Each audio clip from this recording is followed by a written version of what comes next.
أشهد أن لا إله إلا الله وحده لا شريك له وأشهد أن محمدا عبده ورسوله أما بعد فأعوذ بالله من الشيطان الرجيم بسم الله الرحمن الرحيم الحمد لله رب العالمين الرحمن الرحيم مالك يوم الدين إياك نعبد وإياك نستعين اهدنا الصراط المستقيم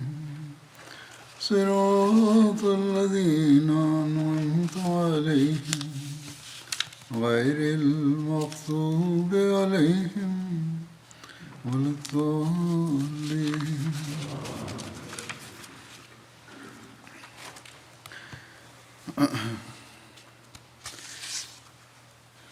حضرت صلی اللہ علیہ وسلم کو جنگ میں جو زخم پہنچے تھے،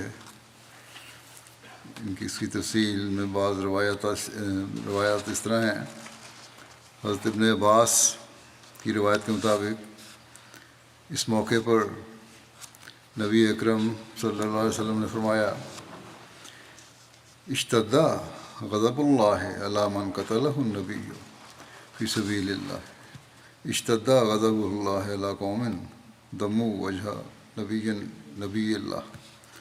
اللہ تعالیٰ کا غضب اس شخص پر سخت ہو جاتا ہے جسے اللہ کے نبی صلی اللہ علیہ وسلم نے اللہ کے راستے میں قتل کیا ہو، جسے اللہ کے نبی صلی اللہ علیہ وسلم نے اللہ کے راستے میں قتل کیا ہو. اور اللہ تعالیٰ کا غضب اس قوم پر سخت ہو جاتا ہے جس نے رسول اللہ صلی اللہ علیہ وسلم کا چہرہ خون آلود کر دیا ہو. طبرانی کی روایت ہے کہ جب نبی کریم صلی اللہ علیہ وسلم زخمی ہوئے تو فرمایا: اشتد غضب اللہ علی قوم کلموا وجہ رسول اللہ. اس قوم پر اللہ کا غضب انتہائی سخت ہو جاتا ہے جس نے رسول اللہ صلی اللہ علیہ وسلم کا چہرہ مبارک کو زخمی کیا. پھر تھوڑی دیر رک کر فرمایا: اللہم اغفر لقومی فإنہم لا یعلمون. اے اللہ میری قوم کو بخش دے کیونکہ وہ نادان ہے. صحیح ہے، ان کی روایت میں بھی یہی ہے کہ آپ صلی اللہ علیہ وسلم بار بار فرما رہے تھے: اللہم اغفر لقومی فإنہم لا یعلمون. اے اللہ میری قوم کو بخش دے کیونکہ وہ نادان ہے. بس آپ کی رحمت جو اللہ تعالیٰ کے رنگ میں کامل طور پر رنگی ہوئی تھی، اس حالت میں بھی غالب آئی جبکہ آپ زخمی تھے، خون بہہ رہا تھا. اور آپ نے پھر یہ دعا کی کہ اللہ تعالیٰ کا غضب بھڑکتا ہے جب لوگ اس کے نبی پر ظلم کرتے ہیں، اس کے پیارے پر ظلم کرتے ہیں. لیکن اے اللہ یہ ظلم جو کر رہے ہیں یہ لا علمی اور بیوقوفی کی وجہ سے کر رہے ہیں، ان کو بخش دے. ان پر ان کی غلطیوں کی وجہ سے عذاب نازل نہ کرنا. اللہم صلی علی محمد وعلی آل محمد. کیا شفقت اور رحمت کا مظاہرہ ہے. صحیح بخاری میں یہ روایت اس طرح ہے: قال عبداللہ کانی انظر الی النبی یحکی نبیا من الانبیاء ضربہ قومہ فادمہ وهو یمسح الرمح عن وجہی ویقول اللہم اغفر لقومی فإنہم لا یعلمون. حضرت عبداللہ بن مسعود بیان کرتے ہیں کہ گویا میں نبی صلی اللہ علیہ وسلم کو اب بھی دیکھ رہا ہوں کہ نبیوں میں سے ایک نبی کا حال آپ سنا رہے ہیں جس کو اس کی قوم نے مار مار کر لہو لہان کر دیا تھا. وہ اپنے چہرے سے خون پونچھ رہے تھے اور کہتے جاتے تھے کہ اے اللہ میری قوم کو بخش دے کیونکہ وہ نہیں جانتے۔ اس بارے میں حضرت مرزا شریف صاحب، حضرت مرزا بشیر احمد صاحب نے بھی سید خاتم النبیین میں تفصیل لکھی ہے کہ درے پہ پہنچ کر حضرت صلی اللہ علیہ وسلم نے حضرت علی کی مدد سے اپنے زخم دھوئے، اور جو 2 کڑیاں آپ کے رخسار میں چپ کر رہ گئی تھیں وہ ابو عبیدہ بن جراح نے بڑی مشکل سے اپنے دانتوں کے ساتھ کھینچ کر باہر نکالیں، حتیٰ کہ اس کوشش میں ان کے 2 دانت بھی ٹوٹ گئے۔ اس وقت آپ کے زخموں سے بہت خون بہہ رہا تھا، اور آپ اس خون کو دیکھ کر حسرت کے ساتھ فرماتے تھے کہ کیفا یفلح قوم خضبوا وجہ نبیہم بالدم وہو یدعوہم الی ربہم، کہ کس طرح نجات پائے گی وہ قوم جس نے اپنے نبی کے منہ کو اس کے خون سے رنگ دیا، اس جرم میں کہ وہ انہیں خدا کی طرف بلاتا ہے۔ اس کے بعد آپ تھوڑی دیر کے لیے خاموش ہو گئے اور پھر فرمایا اللہم اغفر لقومی فإنہم لا یعلمون، یعنی اے میرے اللہ تو میری قوم کو معاف کر دے کیونکہ ان سے یہ قصور جہالت اور لازمی میں ہوا ہے۔ روایت آتی ہے کہ اسی موقع پر یہ قرآنی آیت نازل ہوئی کہ لیس لک من الامر شیء، یعنی عذاب و عفو کا معاملہ اللہ کے ہاتھ میں ہے، اس سے تمہیں کوئی سروکار نہیں، خدا جسے چاہے گا معاف کرے گا اور جسے چاہے گا عذاب دے گا۔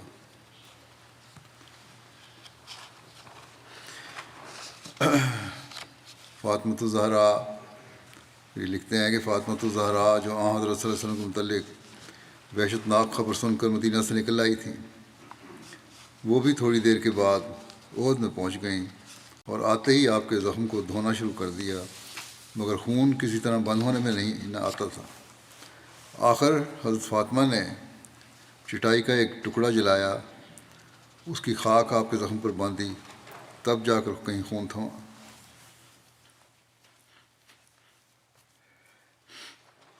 دوسری خواتین نے بھی اس موقع پر زخمی صحابیوں کی خدمت کر کے ثواب حاصل کیا۔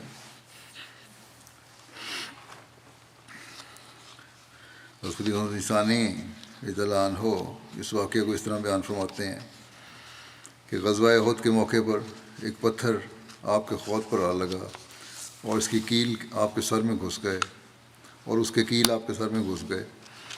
آپ بے ہوش ہو کر ان صحابہ کی لاشوں پر جا پڑے جو آپ کے ارد گرد لڑتے ہوئے شہید ہو چکے تھے، اور اس کے بعد کچھ اور صحابہ کی لاشیں آپ کے جسم اطہر پر جا گریں، اور لوگوں نے یہ سمجھا کہ آپ مارے جا چکے ہیں، مگر جب آپ کو گڑھے سے نکالا گیا اور آپ کو ہوش آیا تو آپ نے یہ خیال ہی نہ کیا کہ دشمن نے مجھے زخمی کیا ہے، میرے دانت توڑ دیے ہیں اور میرے عزیزوں اور رشتہ داروں اور دوستوں کو شہید کر دیا ہے، بلکہ آپ نے ہوش میں آتے ہی دعا کی کہ رب اغفر لقومی فإنہم لا یعلمون، میرے رب یہ لوگ میرے مقام کو شناخت نہیں کر سکے، اس لیے تو ان کو بخش دے اور ان کے گناہوں کو معاف فرما دے۔ احد میں فرشتوں کا حاضر ہونا اور ان کی لڑائی کرنے کے بارے میں بھی ذکر ملتا ہے۔ سعد بن وقاص بیان کرتے ہیں کہ میں نے احد کے دن رسول اللہ صلی اللہ علیہ وسلم کے دائیں اور بائیں 2 آدمی دیکھے، ان پر سفید لباس تھا، بڑی سخت لڑائی کر رہے تھے۔ میں نے ان دونوں کو نہ اس سے پہلے دیکھا تھا اور نہ اس کے بعد دیکھا، یعنی جبرائیل علیہ السلام اور میکائیل علیہ السلام، اور اس کو بہقی نے روایت کیا ہے۔ پھر مجاہد نے روایت کیا ہے، فرماتے ہیں فرشتوں نے صرف بدر کے دن لڑائی کی تھی۔ بہقی کہتے ہیں کہ ان کی مراد یہ ہے کہ جب مسلمانوں نے رسول اللہ صلی اللہ علیہ وسلم کی نافرمانی کی اور رسول اللہ صلی اللہ علیہ وسلم کے دیے گئے حکم پر صبر نہیں کیا تو اس وقت فرشتوں نے لڑائی نہیں کی۔ یہ اشارہ درے والوں کی طرف ہے کہ جب انہوں نے اطاعت کا نمونہ دکھایا اور صبر کیا تو فرشتے حفاظت کر رہے تھے، جب انہوں نے بے صبری دکھائی تو فرشتوں نے اپنا سایہ اٹھا لیا۔ واللہ اعلم۔ اس بارے میں محمد بن عمر نے اپنے شیوخ سے اللہ تعالیٰ کے فرمان بلا ان تصبروا و تتقوا کے بارے میں روایت کیا ہے کہ انہوں نے صبر نہیں کیا اور بھاگ گئے تو ان کی مدد نہیں کی گئی، اور ان سے یہ بھی روایت کیا گیا ہے کہ ان کے شیوخ نے کہا کہ مصعب بن عمیر شہید ہو گئے تو مصعب بن عمیر کی شکل میں ایک فرشتے نے جھنڈا پکڑ لیا، اور اس دن فرشتے حاضر ہوئے تھے لیکن انہوں نے قتال نہیں کیا۔ حارث بن سمہ ان حالات کا نقشہ کھینچتے ہوئے فرماتے ہیں کہ احد کے دن رسول اللہ صلی اللہ علیہ وسلم گھاٹی میں تھے۔ آپ صلی اللہ علیہ وسلم نے مجھ سے عبد الرحمن بن عوف کے بارے میں پوچھا تو میں نے عرض کیا کہ میں نے ان کو پہاڑ کی جانب دیکھا، تو آپ صلی اللہ علیہ وسلم نے فرمایا بے شک فرشتے ان کے ساتھ قتال کر رہے ہیں۔ حارث کہتے ہیں پھر میں عبد الرحمن کی طرف لوٹا تو میں نے ان کے سامنے 7 کفار کو مرے ہوئے دیکھا، تو میں نے کہا تیرا دایاں ہاتھ کامیاب ہو گیا، ان سب کو آپ نے قتل کیا ہے؟ انہوں نے کہا اس اور اس کو میں نے قتل کیا ہے، اور ان لوگوں کو ایسے شخص نے قتل کیا ہے جس کو میں نے نہیں دیکھا۔ تو میں نے کہا اللہ اور اس کے رسول نے ہم سے سچ کہا تھا، یعنی فرشتے ان کے ساتھ مل کر قتال کر رہے تھے۔ ابن سعد نے عبداللہ بن فضل بن عباس سے روایت کیا ہے، وہ فرماتے ہیں احد کے دن رسول اللہ صلی اللہ علیہ وسلم نے مصعب بن عمیر کو جھنڈا دیا تو مصعب شہید ہو گئے، تو اس جھنڈے کو ایک فرشتے نے مصعب کی صورت میں پکڑ لیا، تو رسول اللہ صلی اللہ علیہ وسلم فرمانے لگے اے مصعب آگے بڑھو، تو فرشتے نے آپ کی طرف متوجہ ہو کر کہا میں مصعب نہیں، تو رسول اللہ صلی اللہ علیہ وسلم پہچان گئے کہ یہ فرشتہ ہے، اس کے ذریعے آپ کی مدد کی گئی ہے۔ محمد بن ثابت بیان کرتے ہیں کہ رسول اللہ صلی اللہ علیہ وسلم نے احد کے دن فرمایا اے مصعب تو آگے بڑھ، تو عبد الرحمن بن عوف نے عرض کیا ہے اللہ کے رسول مصعب تو شہید نہیں کر دیے گئے؟ آپ نے فرمایا بالکل، لیکن ایک فرشتہ ان کا قائم مقام بنا ہے اور ان کا نام اس کو دے دیا گیا ہے۔ علامہ ابن عساکر نے سعد بن ابی وقاص سے روایت کیا ہے، وہ فرماتے ہیں کہ احد کے دن میں نے خود کو دیکھا کہ میں تیر چلاتا ہوں اور ان تیروں کو میرے پاس سفید کپڑوں والا خوبصورت شخص واپس لے آتا تھا، میں اس کو نہیں جانتا تھا، حتیٰ کہ اس کے بعد میں گمان کرتا تھا کہ وہ فرشتہ تھا۔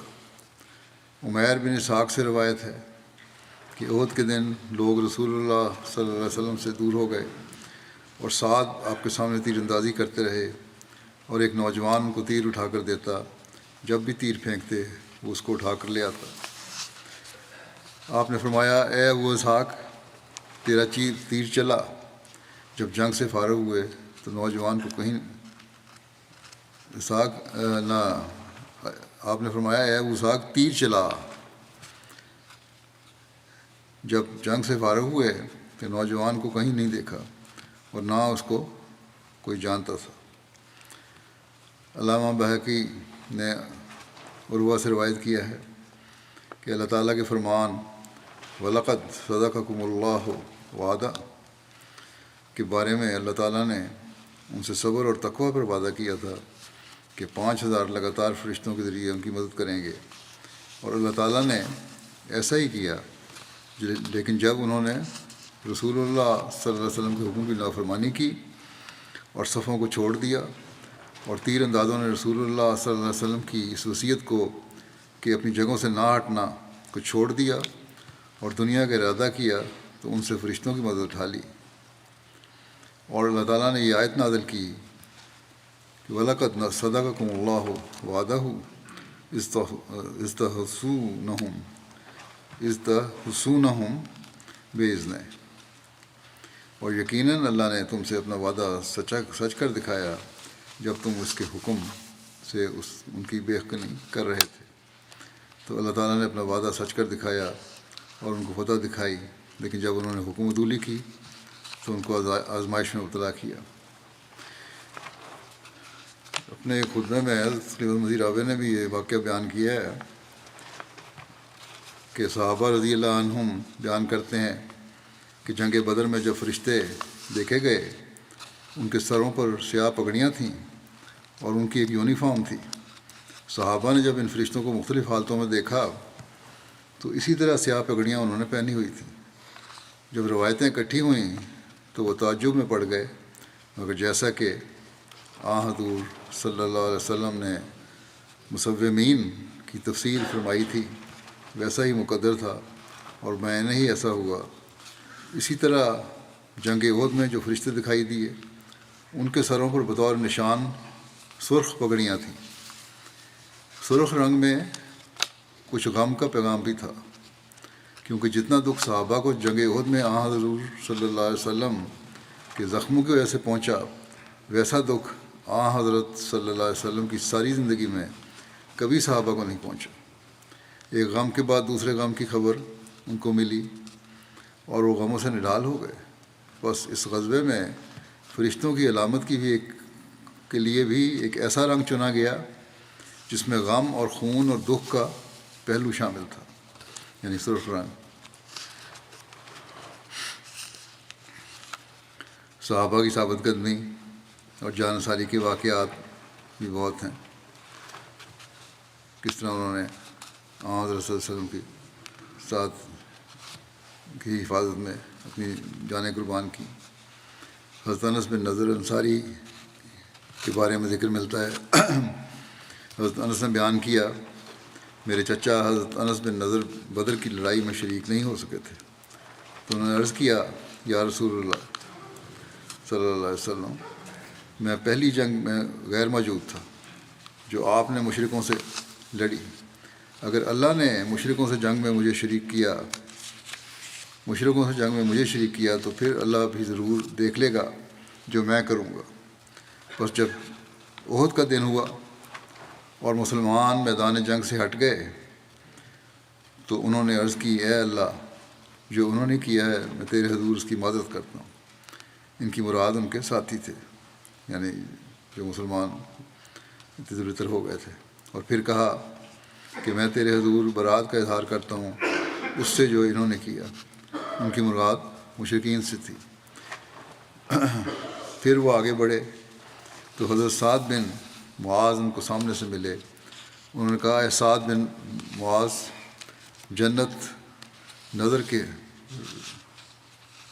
معاذ جنت۔ پھر کہا کہ نظر کے رب کی قسم، میں تو احد کی طرف سے اس کی خوشبو پا رہا ہوں۔ حضرت سعد نے عرض کیا، یا رسول اللہ صلی اللہ علیہ وسلم، پھر جو کچھ انہوں نے کیا میں نہ کر سکا۔ یہ بھی بیان کر رہے تھے واقعہ علیہ وسلم کو۔ پھر کہتے ہیں پھر جس طرح انہوں نے لڑے بے دھڑک بے خوف ہو کر، کہتے ہیں میں وہ نہیں کر سکا۔ حضرت انس نے بیان کیا، ہم نے ان پر 80 سے کچھ زائد تلوار کے زخم پائے یا نیزے کے زخم اور تینوں کے زخم، اور ہم نے آپ کو پایا آپ شہید ہو چکے تھے اور مشرکوں نے آپ کا مسلح کیا تھا۔ ان کا کوئی نہ پہچان سکا سوائے ان کی ہمشیرہ کے۔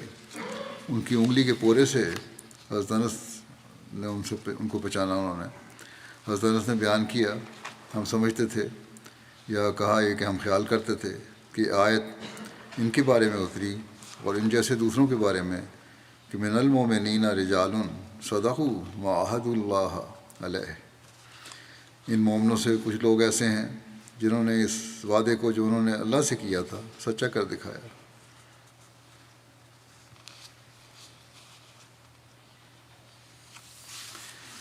ابن اسحاق کہتے ہیں، انس بن مالک کے چچا انس بن نضر کا گزر طلحہ بن عبید اللہ اور عمر بن خطاب وغیرہ مہاجرین اور انصار کے چند لوگوں کے پاس ہوا۔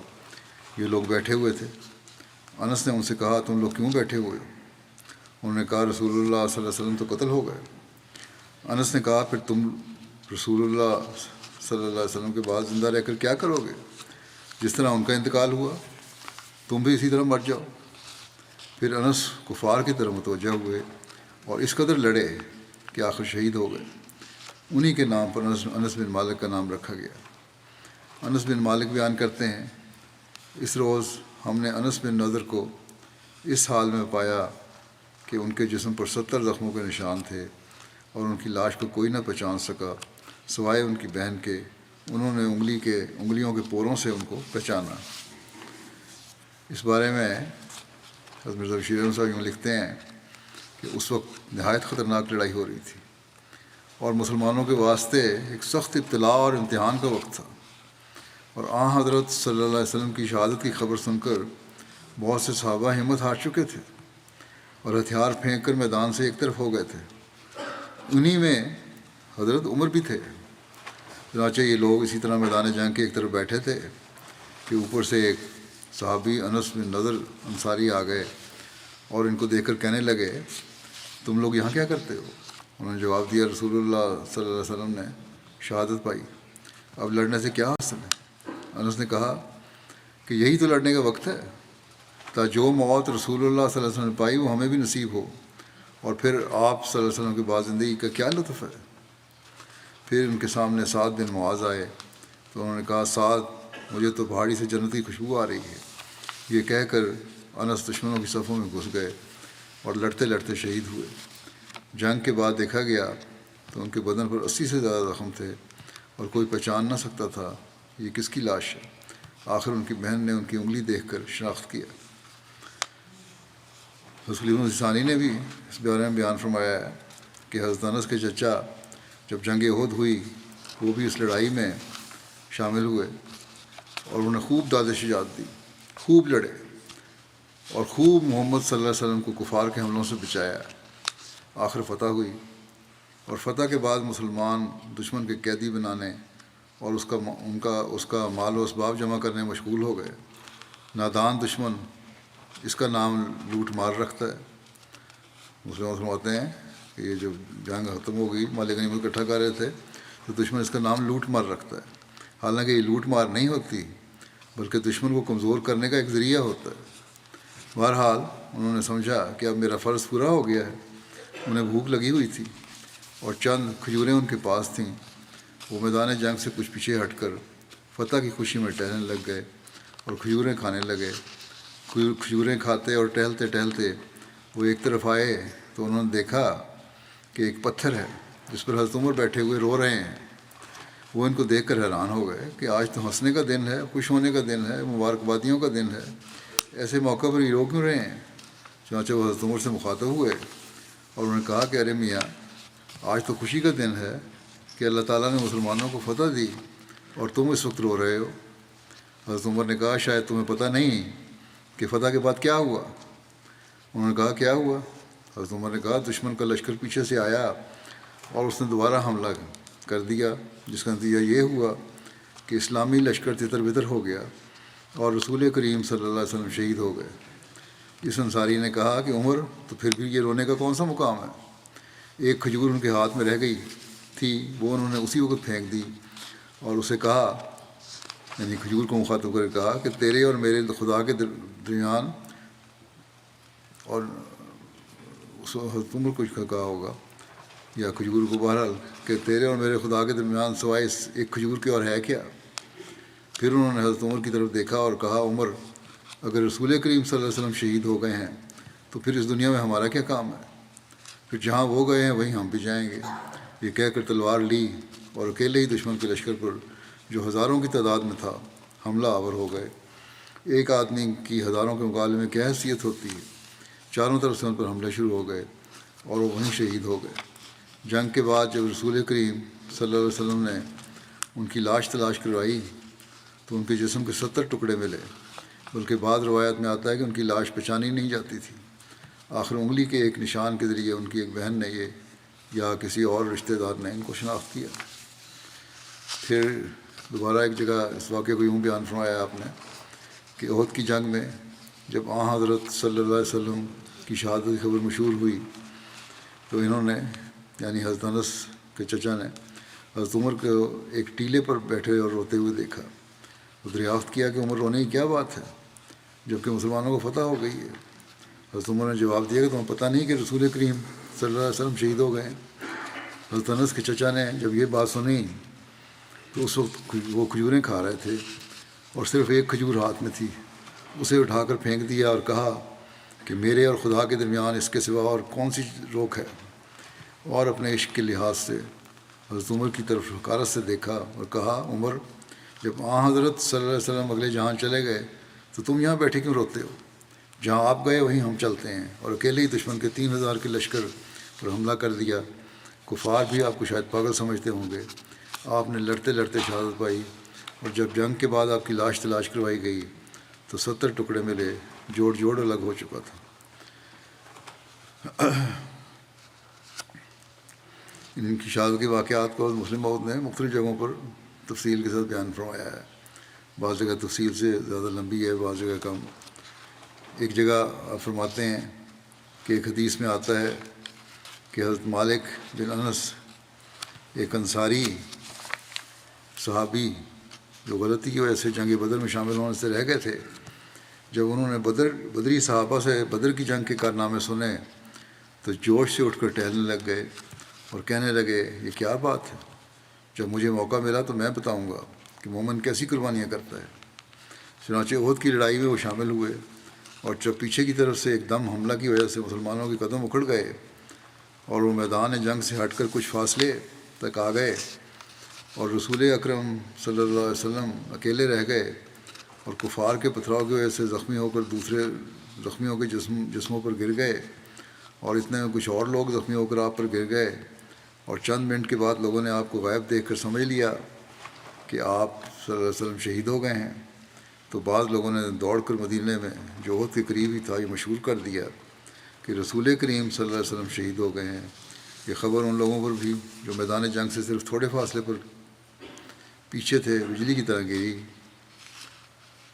ان میں حضرت عمر بھی تھے۔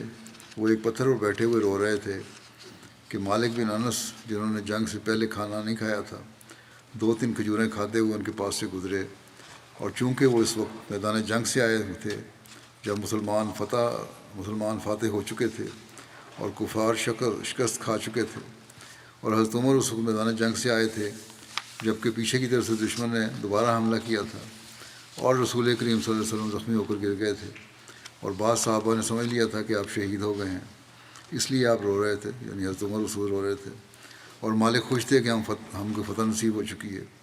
بس ان کا رونا مالک کو عجیب معلوم ہوا، اور وہ حیرت سے حضرت عمر کو دیکھنے لگ گئے اور کہنے لگے عمر یہ خوشی کا موقع ہے، یہ رونے کا؟ اللہ تعالیٰ نے مسلمانوں کو فتح دی ہے، ہمیں تو خوشی منانی چاہیے۔ حضرت عمر نے سر اٹھا کر ان کی طرف دیکھا اور کہا مالک شاید تمہیں معلوم نہیں کہ بعد میں جنگ کا نقشہ بدل گیا، دشمن نے پہاڑی کے پیچھے سے آ کر دوبارہ حملہ کر دیا اور اچانک حملہ کی تاب نہ لا کر اسلامی لشکر بکھر گیا اور رسول کریم صلی اللہ علیہ وسلم شہید ہو گئے۔ اس وقت مالک کے ہاتھ میں آخری کھجور تھی، انہوں نے کھجور اٹھا کر زمین پر پھینک دی اور کہا میرے اور میرے محبوب کے درمیان سوائے اس کھجور کے اور کیا حائل ہے؟ پھر حضرت عمر کو دیکھا اور کہا جو کچھ تم کہتے ہو اگر وہ سچ ہے تو پھر بھی رونے کا موقع نہیں، ہمیں بھی ادھر جانے کی تیاری کرنی چاہیے جدھر ہمارا محبوب گیا ہے۔ یہ کہہ کر تلوار میان سے نکال لی اور دشمن کے جمع غفیر پر جا پڑے۔ اکیلا آدمی سینکڑوں آدمیوں کا کیا مقابلہ کر سکتا ہے؟ تھوڑی ہی دیر میں ٹکڑے ٹکڑے ہو کر ان کا جسم زمین پر بکھر گیا، اور جب خدا تعالیٰ نے پھر مسلمانوں کو غلبہ دیا اور رسول کریم صلی اللہ علیہ وسلم نے فرمایا مالک بن انس کو تلاش کرو، وہ کہاں ہیں؟ تو لوگوں نے آ کر خبر دی کہ ان کا تو کہیں پتہ نہیں لگتا۔ آپ نے پھر ان کی تلاش کا حکم دیا۔ اتنے میں ان کی بہن مدینہ سے یہ وحشت ناک خبر سن کر کہ رسول کریم صلی اللہ علیہ وسلم شہید ہو گئے ہیں دوڑتی ہوئی میدان میں پہنچی،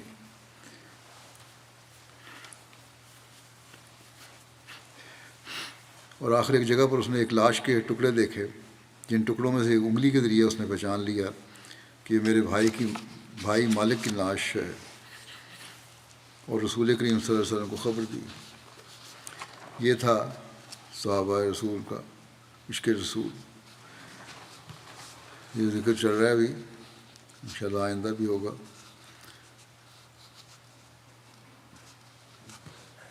دعاؤں میں آج کل یمن کے احمدیوں کے لیے بھی دعا کریں، وہ کافی مشکلات میں گرفتار ہیں آج کل۔ اسی طرح مسلم امہ کے لیے دعا کریں، اللہ تعالیٰ ان کو میں بھی اکائی اور وحدت پیدا کرے اور عقل اور سمجھ دے۔ دنیا کے عمومی حالات کے لیے بھی دعا کریں، بڑی تیزی سے جنگ کی طرف بڑھ رہی ہے، اللہ تعالیٰ رحم فرمائے۔ میں نماز کے بعد 2 جنازے غائب بھی پڑھاؤں گا. پہلا جنازہ جس کا ذکر کروں گا وہ مکرم حافظ ڈاکٹر عبدالحمید گمانگا صاحب, نائب امیر سیرا لیون ہیں. 13 جنوری کو مختصر علالت کے بعد 45 سال کی عمر میں بقضاء الہی وفات پا گئے. انا للہ و انا الیہ راجعون. مرحوم اللہ تعالیٰ کے فضل سے موسی تھے.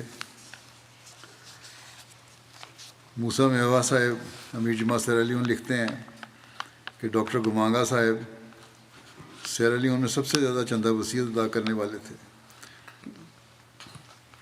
کہتے ہیں جب خاکسار نے لوگوں کو نئی جلسہ گاہ کے لیے جگہ خریدنے اور اس کے لیے مالی مدد کی اپیل کی تو ڈاکٹر صاحب نے سب سے زیادہ رقم کا وعدہ کیا اور اپنی وفات سے پہلے $10,000 امریکی بطور ڈونیشن ادا کیے. ڈاکٹر صاحب نے نصرت جہاں اسکیم کے تحت 5 سال کا وقف کیا تھا. ان کی تقرری ہوئی تھی نائجیریا میں, لیکن ابھی کارروائی ہو رہی تھی, کاغذات مکمل نہیں ہوئے تھے. اس عرصے میں ان کو ہمارے ایک پاکستانی ڈاکٹر کے جانے کی وجہ سے فری ٹاؤن کے ہسپتال میں خدمت کی توفیق ملی اور بہت محنت سے انہوں نے کام کیا وہاں. اور اس عرصے کے دوران ان کو ہسپتال سے اپنے حصے کی جتنی بھی رقم ملی وہ انہوں نے ہسپتال کو عطیہ کر دی اور ہسپتال کی تزئین و مرمت کا کام کروایا. یہ رقم لوکل کرنسی میں 2 لاکھ لیون بنتے ہیں. خلافت سے بہت محبت تھی. ان کی زندگی کا سب سے بڑا افسوس جس پہ افسوس کرتے یہی تھا کہ خلیفہ وقت سے ملاقات نہیں ہو سکی. میرے سے ملاقات کی بہت کوشش کی لیکن ویزا نہیں ان کو ملا. 2 دفعہ کوشش کی. میڈیکل سروس کے دوران ضرورت مند مریضوں کا مفت علاج کرتے تھے. کئی احمدی طلباء جن کے والدین کی کالج فیس ادا نہیں کر سکتے تھے, ڈاکٹر صاحب ان کی مدد کرتے تھے. نہایت ایماندار, محنتی اور دوسروں کی مدد کرنے والے تھے. ان کی شادی ہمارے یہاں جو ٹومی کالوں صاحب ہیں ان کی چھوٹی بہن سے ہوئی تھی, دیا یاتا کمانگا سے. ان کے 2 بچے ہیں چھوٹے, 3 سال تقریباً 4 سال اور ایک 2 سال کا بیٹی اور بیٹا.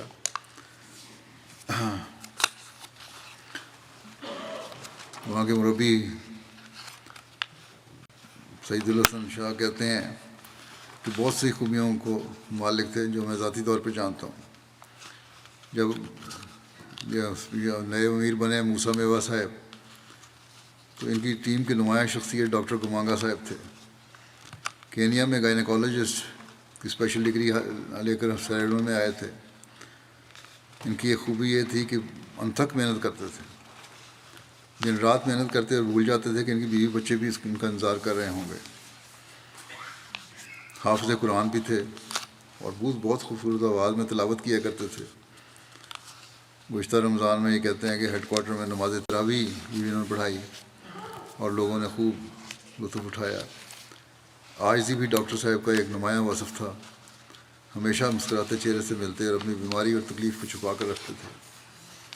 سفیر مسئلہ مربی ہیں, کہتے ہیں ڈاکٹر صاحب بہت ساری خوبیوں کے مالک تھے. علاقے میں اچھی شہرت کے حامل تھے. اللہ تعالیٰ نے آپ کے ہاتھ میں شفا رکھی ہوئی تھی. لوگ ان سے علاج کی غرض سے آتے. جسمانی علاج کے ساتھ ساتھ آپ ان کا روحانی علاج بھی کرتے اور انہیں سلسلہ عالیہ احمدیہ کی تعلیمات سے آگاہ کرتے. مرحوم صوم و صلات کے پابند, تہجد گزار تھے. چندہ جات کی ادائیگی بروقت کرتے.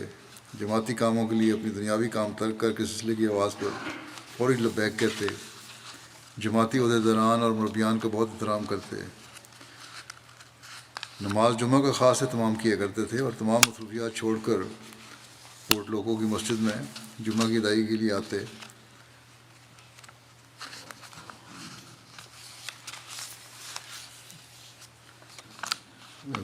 عبدالحی کروما صاحب نائب امیر ثانی کہتے ہیں کہ ڈاکٹر گمانگا صاحب سیرا لیون کی لوکل زبان مینڈے کے ترجمہ قرآن کمیٹی کے ممبر بھی تھے. 5 وقتہ نماز کے پابند, تہجد گزار. کہتے ہیں صحیح معنوں میں وقف زندگی تھے. یہ سرکاری ڈیوٹی کرنے کے بعد احمدی ہسپتال جاتے، مغرب کے وقت تک وہاں کام کرتے، اور اس کے بعد مشن ہاؤس تشریف لے آتے، رات دیر تک کام کرتے اور پھر گھر جاتے۔ اکثر ان کو سچی خوابیں آتی اور ان کی سچائی بھی ظاہر ہو جاتی۔ انہوں نے کہتے ہیں کہ لیہو کی ہدایت کے مطابق جماعت کے لیے 10 سالہ تعلیمی پلان بنایا تاکہ مستقبل میں جماعت کے لیے بہت سارے کام کرنے والے میسر آ سکیں۔ بطور نائب امیر یہ کہتے ہیں خاکسار کو ان سے گہرا تعلق تھا۔ جماعت سے محبت، حقوق اللہ اور حقوق العباد کی ادائیگی، سخاوت، عاجزی، مالی قربانی، بہت سی اچھی عادات تھیں ان میں۔ علامہ سیسی صاحب کہتے ہیں کہ انہوں نے 1989 میں جامعۃ المبشرین سیرا لیون میں داخلہ لیا، 91 میں پڑھائی مکمل کی، پڑھائی میں بہت اچھے نمبر لیے، ہمیشہ اعلیٰ نمبروں سے پاس ہوتے تھے۔ پہلی تقرری ہوئی جہاں تو وہیں انہوں نے قرآن کریم حفظ کرنا شروع کر دیا، خود اپنے طور پر قرآن کریم حفظ کیا۔ پھر سول وار ہو گئی، سیرا لیون میں متعین تمام پاکستانی مبلغین کو وہاں سے جانا پڑا۔ ڈاکٹر صاحب پھر فری ٹاؤن آ گئے، مشنری کام کرتے رہے، قائم مقام امیر بھی رہے اس عرصے میں۔ یہاں سے مرکزی طرف سے سیرا لیون کی جماعت کے لیے کچھ سامان بھیجا گیا، باغیوں نے کو پتہ چلا، انہوں نے مشن ہاؤس پہ حملہ کیا، باہر یہ لوگ چھپ گئے چھت کے اوپر اندر سیلنگ میں، لیکن ایک یہ جو بیان کرنے والے ہیں یہ ان کے قابو آ گئے باغیوں کے، انہوں نے ان کے سر پہ گولی رکھ کے کہا اچھا ہم تمہیں مار دیں گے، چابیاں دو اسٹور کی۔ تو جب یہ حالت دیکھی کہ باقی وہ خطرناک صورت ہے تو ڈاکٹر کو مانگا صاحب کو چابیاں تھیں، فوراً نیچے آئے اور چابیاں دے دیں، لیکن باہر انہوں نے اس میں سے تھوڑا سا سامان لیا اور چلے گئے۔ خالد محمود صاحب لکھتے ہیں کہ ڈاکٹر صاحب خلافت کے بہت ہی محبت اور اخلاص کا تعلق رکھنے والے تھے، مخلص انسان تھے، بہت عزت، سب کی بہت عزت کرتے تھے، جماعت کا درد رکھنے والے، ہر چھوٹے بڑے کے ساتھ بہت عزت سے پیش آتے، جماعت کی ترقی کے لیے کوئی بھی مشورہ دیتا تو فوراً مان جاتے۔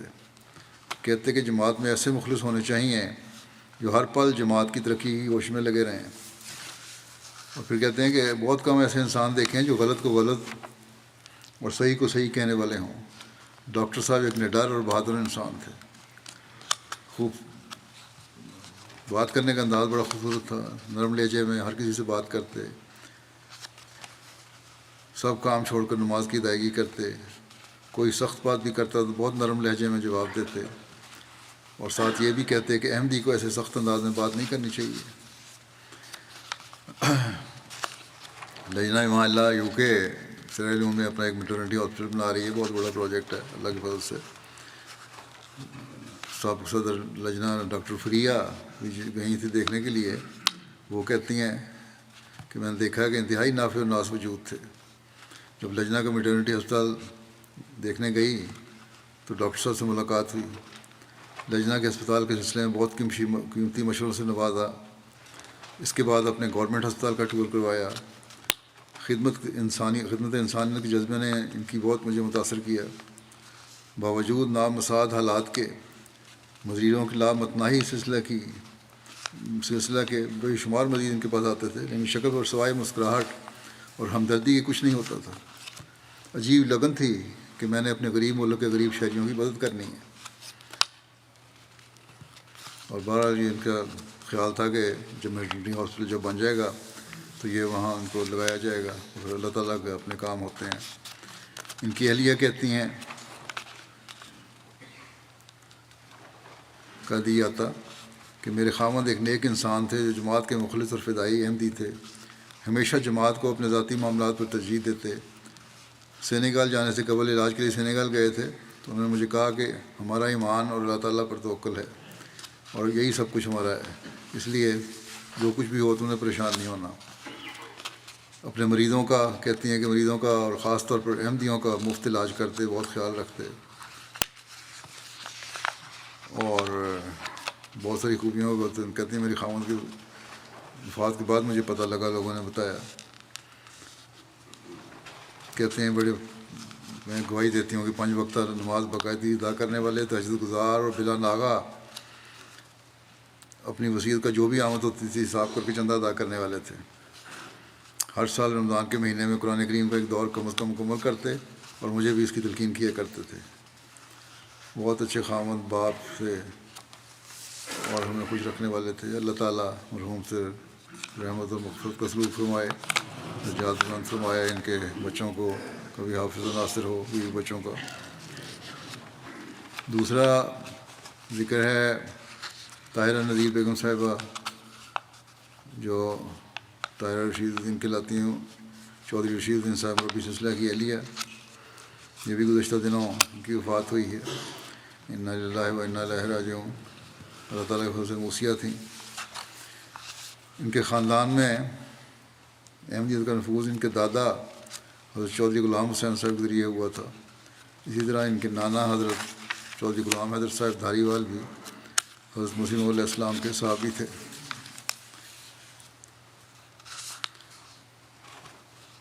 ان کا نکاح جیسا کہ میں نے کہا چودھری رشید الدین صاحب کی اہلیہ تھیں.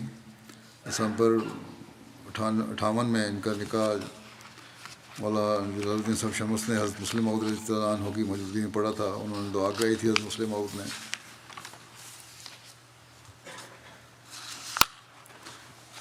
تو یہ اپنی ایک خواب کا بھی ذکر کرتی ہیں. کہتے ہیں 1980 میں مجلس مشاورت میں مجھے جانے کے لیے ٹکٹ مل گیا, نمائندہ بن گئی. حضرت خلیفہ المسیح ثالث رحمہ اللہ تعالیٰ کی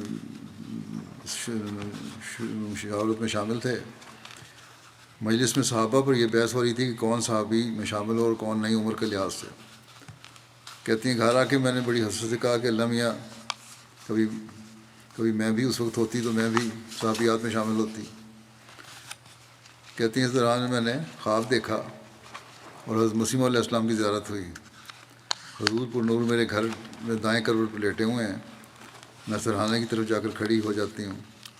حضور علیہ السلام نے بڑی محبت سے میری طرف دیکھا اور پوچھا کہ کس طرح آئی ہو. میں نے عرض کیا کہ حضور میں آپ کو دبانا چاہتی ہوں. حضور نے اپنا دائیں ہاتھ مجھے دیا اور میں کافی دیر تک دباتی رہی. اس کے بعد حضور مغرب کی نماز کے لیے صحن میں تشریف لے گئے. میں بھی باہر صحن میں جاتی ہوں تو دیکھتی ہوں کہ بہت ہجوم ہے اور لوگ کھڑکیوں اور روشن دانوں پر حضور کی زیارت کے لیے چڑھے ہوئے ہیں. ان سے پوچھتی ہوں کہ آپ کو کیسے پتہ لگا؟ حضور میرے گھر آئے. انہوں نے کہا بس تمہارے گھر آئے اور ہمیں پتہ نہیں لگا یہ کس طرح ہو سکتا ہے. تو کہتے ہیں کوئی بیجی ہیں ان کی چک 37 والی, وہ روٹی پکا رہے تھے. ان کو میں نے کہا آواز دے کے کہ روٹی پکانی چھوڑیں, حضور ہمارے گھر آئے ہیں حضرت مسیح علیہ السلام, انہیں آگے دیکھیں. اور اس کے بعد میں کہتی ہوں کہ شورا میں تو کہتے تھے کہ حضور کو دیکھنے سے صحابہ میں شامل ہو جاتے ہیں. میرے گھر تو حضور 2 دن اور 1 رات ٹھہرے ہیں, میں تو صحابہ میں شامل ہو گئی ہوں. تو کہتی ہیں اللہ تعالیٰ کا بے انتہا شکر ہے, کس طرح ادا کروں. ان کے بیٹے ڈاکٹر علیم الدین ہیں, یہیں رہتے ہیں. آئرلینڈ میں نیشنل صدر بھی رہے ہوئے ہیں, آج کل یہاں ہیں. کہتے ہیں کہ اللہ تعالیٰ نے ہماری والدہ کو بے شمار خوبیوں سے نوازا تھا. ان میں نمایاں طور پر تعلق باللہ, اللہ تعالیٰ سے ذاتی محبت اور عشق کا تعلق تھا, اور اللہ تعالیٰ کی طرف سے عطا کردہ قبولیت دعا کی صفات کافی نمایاں تھیں. رویا صاحب رویا کشف تھیں. خلافت احمدیہ کے ساتھ ذاتی عشق و محبت تھا جو ساری زندگی نمایاں رہا, اور اس کو اپنی اولاد میں بھی انہوں نے جاری رکھنے کی کوشش کی. اور پھر کہتے ہیں کہ بچپن میں ہمارے گھر میں جن بزرگ ہستیوں کا ذکر ہوتا تھا, جو والدہ ذکر کرتی تھیں, کوئی دنیاوی لحاظ سے نمایاں حیثیت نہیں ہوتی تھی, بلکہ خلفاء ہوتے تھے یا بزرگ خواتین کے نام بچپن سے ہمارے کانوں میں گونجتے رہے. اور ان سب بزرگوں کو والدہ صاحبہ دعا کے لیے مسلسل کہتی رہتی تھیں. یہ نہیں کہ خود دعا گوائیں تو دوسروں کو نہیں کہنا, خود بھی کہتی تھیں لوگوں کو جا کے. کہتے ہیں کہ اس کے علاوہ والدہ صاحبہ کی شخصیت میں جو بات سب سے نمایاں طور پر نظر آتی ہے وہ جماعت کے لیے غیرت تھی. ایک دفعہ ہمارے گھر میں عزیزوں میں سے دور کے ایک عزیز نے جماعت کے بارے میں کوئی نامناسب الفاظ استعمال کیے.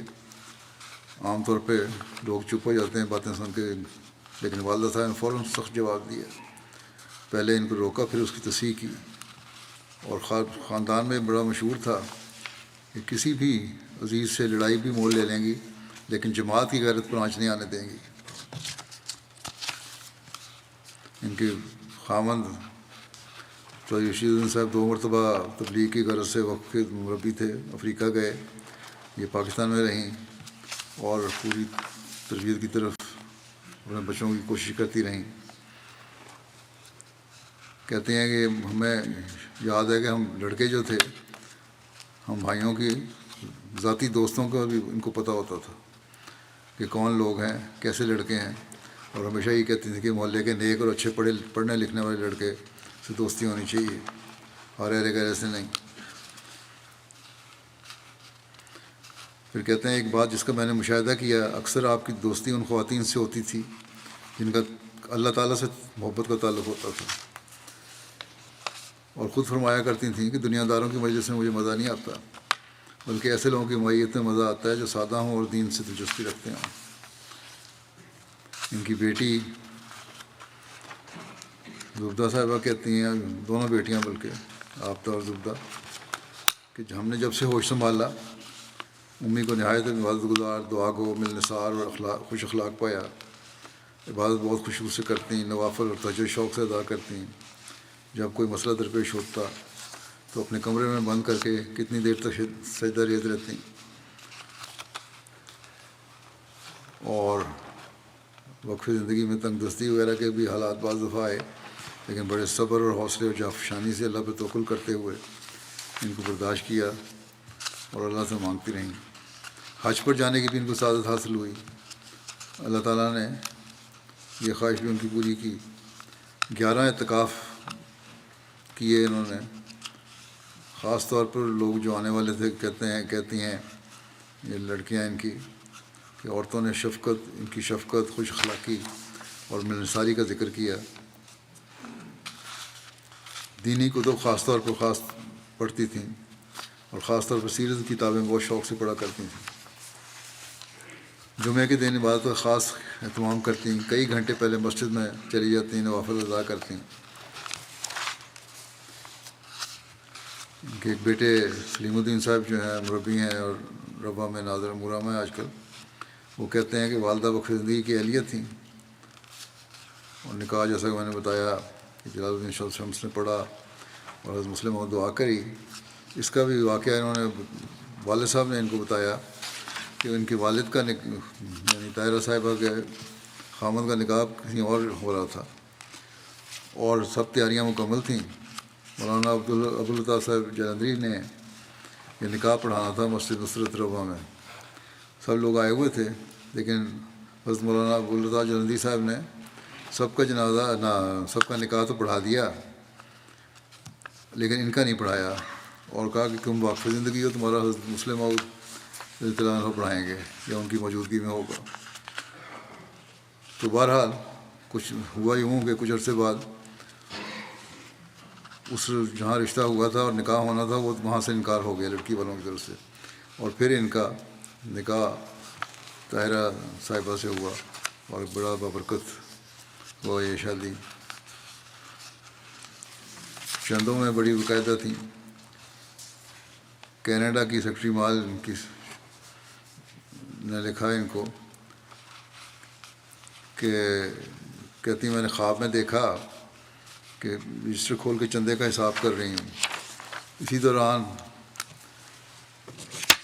یہ طاہرہ رشید الدین صاحب پاس کر بیٹھ جاتی ہیں۔ میں کہتی ہوں اگر آپ اس وقت چندہ تحریک جدید میں $5000 ادا کر دیں تو آپ کا نام 5000 رجسٹر میں شامل ہو جائے گا، اور یہ خواب میں مجھے ماضی کا اظہار کرتی ہیں۔ اس وقت یہ پاکستان گئی ہوئی تھیں، پاکستان سے واپس آئیں تو میں ان کو خواب سنائی، تو انہوں نے کہا، اور مجھے امید تھی کہ یہ ایسے ہی کریں گی، جب خواب سنائی تو انہوں نے فوری طور پر، اب اللہ تعالیٰ نے ان کو کشائش بھی دے دی تھی، فوری طور پر $5000 ادا کر دیے۔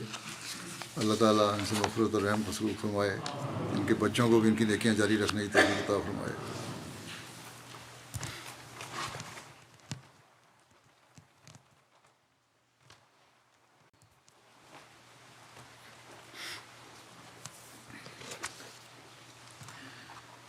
الحمد لله الحمد لله نحمده ونستعينه ونستغفره ونؤمن به ونتوكل عليه ونعوذ بالله من شرور أنفسنا ومن سيئات أعمالنا من يهده الله فلا مضل له ومن يضلل فلا هادي له ونشهد أن لا إله إلا الله ونشهد أن محمدا عبده ورسوله عباد الله رحمكم الله إن الله يأمر بالعدل والإحسان